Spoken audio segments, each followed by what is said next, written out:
Welcome to Lakshmi food. સ્વાગત છે તમારું મારી યુટ્યુબ ચેનલમાં. તો ચાલો, આજે આપણે એકદમ સરસ રાજસ્થાની સ્ટાઇલ મસાલા ભીંડી બનાવવાના છીએ. આપણે ભીંડાનું શાક તો અવારનવાર બનાવીને ખાતા હોય છે, પણ આ અલગ જ રીતે બનાવેલી મસાલા ભીંડીનું શાક આજે આપણે બનાવવાના છીએ. તો ચાલો, મારી વિડીયોમાં છેક સુધી બન્યા રહેજો. તો સૌથી પહેલાં આપણે મસાલા ભીંડી બનાવવા માટે આવા એકદમ કૂણા એવા ભીંડા લઈ લીધેલા છે. અને આવા નાના અને કૂણા આવે એકદમ એવા ભીંડા લેવાના છે. અને આ ભીંડીને આપણે સરસ 1 થી 2 વખત ચોખ્ખા પાણીથી ધોઈ અને સાફ કરી લેવાના છે, કેમ કે બહુ બધો આની ઉપર કચરો હોય છે એટલા માટે. અને આવા કોટનના કપડામાં લઈ અને સરસ આપણે ભીંડાને કોરા કરી લેવાના છે. એકદમ સરસ સૂકા થઈ જાય પછી આપણે ભીંડાને આજુબાજુમાં જે આવી રીતે ભાગ હોય એને કાપી લેવાનું છે. હવે જો નાના ભીંડા હોય તો એને આવી રીતે આખા જ રાખવાના છે, અને જો મોટા ભીંડા હોય તો વચ્ચેથી આવી રીતે કટ કરી લેવાના છે. અને આવી મીડિયમ સાઇઝના એવા ટુકડા કરી લેવાના છે. એકદમ કૂણો ભીંડો હોય એટલે થોડોક મોટો હોય તો પણ ચાલે છે. અને આને વચ્ચેથી પીસ નથી કરવાના, 2 ભાગ નથી કરવાના, વચમાંથી આવી રીતે ગોળ જ રાખવાના છે. તો બધા જ ભીંડાને આવી રીતે મેં સરસ તૈયાર કરી દીધેલા છે. હવે આ ભીંડાને આપણે પહેલાં ફ્રાય કરવાનું છે. તો એના માટે મેં એક જાડા તળિયાવાળા વાસણમાં તેલને ગરમ કરવા મૂકી દીધેલું છે. તેલ આપણું સરસ ગરમ થઈ જાય પછી આપણે એની અંદર આ ભીંડાને તળી લેવાનું છે. તળેલો ભીંડો એકદમ સરસ સોફ્ટ થઈ જાય છે અને એની મીઠાશ પણ બહુ જ સરસ આવે છે. એટલે આ પ્રોસેસ કરવી ફરજિયાત છે મસાલા ભીંડાની અંદર.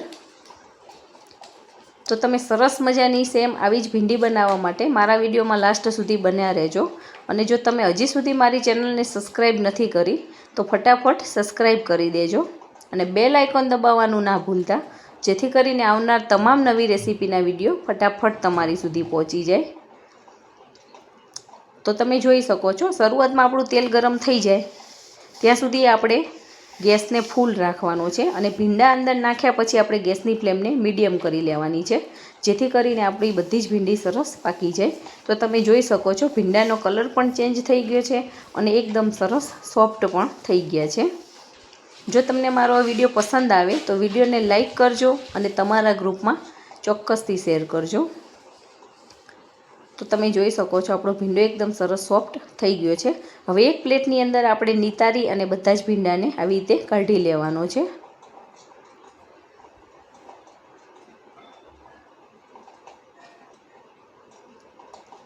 તો ખાવામાં એકદમ સરસ ટેસ્ટી બને છે. હવે આપણો ભીંડો સહેજ ઠંડો થાય ત્યાં સુધી આપણે 2 ટમેટાં, 2 મીડિયમ સાઇઝની ડુંગળી, મરચાં, લસણ આ બધું જ એક મિક્સર જારમાં લઈ અને આપણે સરસ મજાની ગ્રેવી કરી લેવાની છે. હવે વઘાર કરવા માટે આપણે જેમાં ભીંડો તળ્યો તો એ જ વાસણમાં આપણે વઘાર કરી લેવાના છે. તો એના માટે મેં અહીંયા 3 થી 4 પાવડા જેવું તેલ લીધેલું છે. આની અંદર તેલ થોડુંક ચડિયાતું લેવાનું છે, એટલે આપણી મસાલા ભીંડી સરસ રસેદાર બને. તેલ સરસ ગરમ થઈ ગયું છે. આપણે અડધી ચમચી જેવી રાઈ નાખી દીધેલી છે. રાઈ સરસ તતરી જાય પછી આપણે એની અંદર જીરું એડ કરી લેવાનું છે. પછી એની અંદર આપણે ચપટી હિંગ નાખી દેવાની છે. વઘાર આપણો સરસ થઈ જાય પછી આપણે આની અંદર ક્રશ કરેલી ડુંગળી, આદુ, મરચાં અને લસણ એડ કરી દેવાના છે. આદુ, મરચાં, લસણ ને ડુંગળી એકમાં ક્રશ કરવાનું છે. અને ટામેટાની ગ્રેવી આપણે અલગથી રાખવાની છે. એને આપણે લાસ્ટમાં એડ કરીએ છીએ એટલે એને અલગ જ રાખવાની રહેશે. ડુંગળી સરસ આપણી ટ્રાન્સપરન્ટ થઈ જાય પછી આપણે એની અંદર ટમેટાં ઉમેરવાના છે. ત્યાં સુધી આપણે ડુંગળીને આવી રીતે સાતળી લેવાની છે. આવી રીતે થોડીક વારે ચલાવતા જઈશું અને ડુંગળીને સાતળતા જઈશું. હવે આપણા શાકનો કલર સરસ આવે એના માટે આવી રીતે વઘારમાં જ આપણે હળદર એડ કરી લઈએ છીએ અને ચપટી આમાં મીઠું નાખવાનું છે, જેથી કરીને આપણી ડુંગળી સરસ પાકી જાય.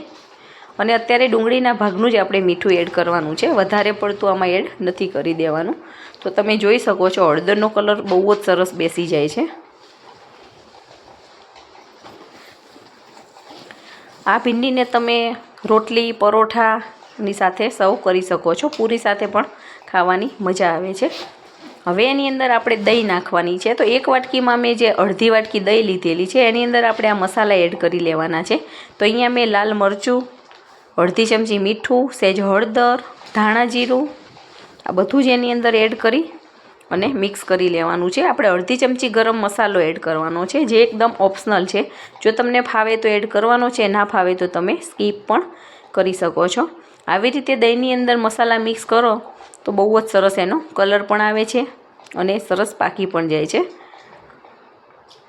અહીંયા મેં એકદમ જાડી દહીં લીધેલી છે, એને આવી રીતે ફેંટીને લેવાની છે. દહીંની જગ્યાએ તમે છાશનો પણ ઉપયોગ કરી શકો છો, પણ એકદમ સરસ ઘટ ગ્રેવી થાય એના માટે આપણે દહીં લીધેલું છે. હવે એક બાજુ જોશો તો તમે ડુંગળી પણ સરસ સતળાઈ ગઈ છે. હવે આ સમયે એની અંદર ટામેટાની પ્યુરી એડ કરી લેવાની છે. આનાથી ટેસ્ટ પણ સારો આવે છે અને એની ગ્રેવી પણ બહુ જ સરસ ઘટ બને છે. હવે ટામેટાને પણ સરસ પાકવા દેવાના છે અને એમાંથી થોડુંક તેલ છૂટું પડે ત્યાં સુધી આપણે આ ગ્રેવીને પાકવા દેવાની છે. આને આપણે ઉતાવળ નથી કરવાની અંદર ભીંડા એડ કરવામાં, કેમ કે ગ્રેવી સરસ પાકી જશે તો સારો ટેસ્ટ આવશે. નહીં તો જો બરાબર પાકી નહીં હોય તો એનો કાચો ટેસ્ટ આવશે શાકમાં, તો ખાવાની મજા નહીં આવે. એટલે દરેક વસ્તુને તમારે આવી રીતે ફોલો કરવાની છે. એક ટ્રીક તમે ફોલો કરી અને શાક બનાવજો. જો તમે પહેલી વખત બનાવતા હશો તો પણ તમારી આ મસાલા ભીંડી બહુ જ સરસ બનીને તૈયાર થવાની છે. અને તમારી મસાલા ભીંડી કેવી બને છે એ મને કમેન્ટમાં ચોક્કસથી કહેજો. તો તમે જોઈ શકો છો ધીમે ધીમે સાઈડમાંથી આપણું તેલ સરસ છૂટું પડવા માંડ્યું છે અને ટમેટાં પણ આપણા પાકતા જાય છે.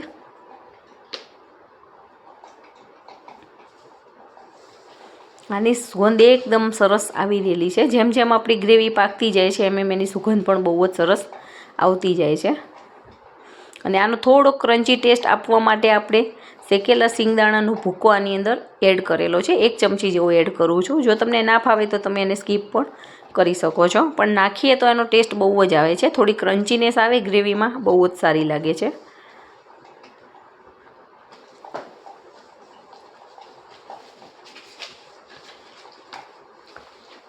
હવે આપણે જે દહીં છે એની અંદર મસાલા એડ કરેલા છે એ દહીંને આની અંદર એડ કરી દેવાનું છે. અને દહીં નાખ્યા પછી આપણે ગ્રેવીને સતત હલાવ્યા કરવાની છે. અને દહીંની અંદર મસાલા એડ કરીએ એટલે આની અંદર નાખ્યા પછી દહીં આપણી ફાટતી નથી. નહીં તો ઘણી વખત ગરમ થાય એટલે દહીં આપણી ફાટી પણ જતી હોય છે. અને આવી રીતે સતત ચલાવશું એટલે દહીં સારી રહેશે.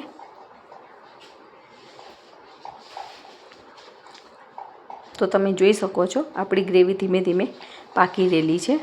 અને જેની અંદર આપણે દહીં નાખ્યું હતું એની અંદર થોડુંક પાણી નાખી અને આપણે ગ્રેવીને થોડીક પાતળી કરી લેવાની છે.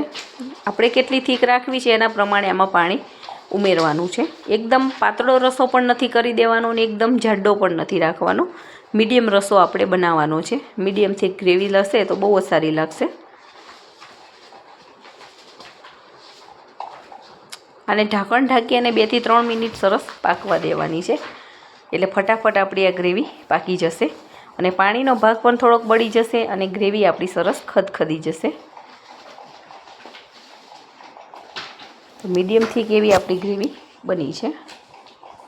ઓલમોસ્ટ આપણી ગ્રેવી સરસ પાકી ગયેલી છે. તમે જોઈ શકો છો આવી રીતે સાઈડમાંથી બબલ્સ આવવા માંડેલા છે. અને તેલ પણ આપણું સરસ છૂટું પડી ગયું છે અને એનો કલર પણ ધીમે ધીમે ચેન્જ થઈ ગયો છે. હવે આપણી ગ્રેવી સરસ પાકી જાય એટલે આપણે તળેલો ભીંડો આમાં એડ કરી દેવાનો છે. તમારે હજી ભીંડાની ક્વોન્ટિટી વધારે જોઈતી હોય તો તમે એડ કરી શકો છો, પણ અમે પરોઠા સાથે ખાઈએ છીએ એટલે આને ગ્રેવી વધારે રાખીએ છીએ. થોડીક પંજાબી સ્ટાઇલનું આપણું શાક બનીને તૈયાર થાય છે.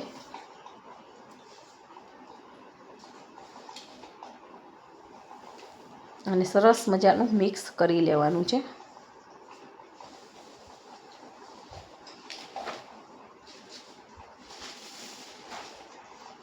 હવે ઢાંકણ ઢાંકી અને આપણે 2 થી 3 મિનિટ પાકવા દીધું છે. તો તમે જોઈ શકો છો એકદમ મસાલા ને તેલ ને બધું સરસ ઉપર આવી ગયું છે. હવે આ સમયે આપણે સહેજ કસૂરી મેથી હાથથી મસળીને એડ કરીએ છીએ. કસૂરી મેથીનો ટેસ્ટ આમાં બહુ જ સારો આવે છે. અને લીલા ધાણા નાખી અને આપણે આવી રીતે સરસ મિક્સ કરી લેવાના છે. તો ઓલમોસ્ટ આપણું શાક બનીને તૈયાર થઈ ગયું છે. હવે ગેસની ફ્લેમને આપણે બંધ કરી લઈશું અને ઢાંકણ ઢાંકી અને 2 મિનિટ રહેવા દઈશું. તો તમે જોઈ શકો છો એકદમ સરસ આપણી ગ્રેવી પાકી ગઈ છે. તેલ સરસ છૂટું પડી ગયું છે અને એકદમ ચટાકેદાર આપણું શાક બનીને તૈયાર થઈ ગયું છે. હવે એક સર્વિંગ પ્લેટની અંદર લઈ અને આપણે શાકને સરસ સર્વ કરી લેવાનું છે. તો જોતાં જ ખાવાનું મન થઈ જાય એવું મસાલા ભીંડીનું શાક આપણું બનીને તૈયાર થઈ ગયું છે. તો તમે પણ બનાવો. અને આ શાક મેં 3 થી 4 વ્યક્તિ આરામથી જમી શકે એ માપથી બનાવેલું છે. તે છે ને એકદમ સરસ, દેખાવમાં પણ સરસ છે અને એની સુગંધ તો એકદમ જોરદાર આવી રહેલી છે. તો તમે પણ બનાવો ને એન્જોય કરો. Thank you.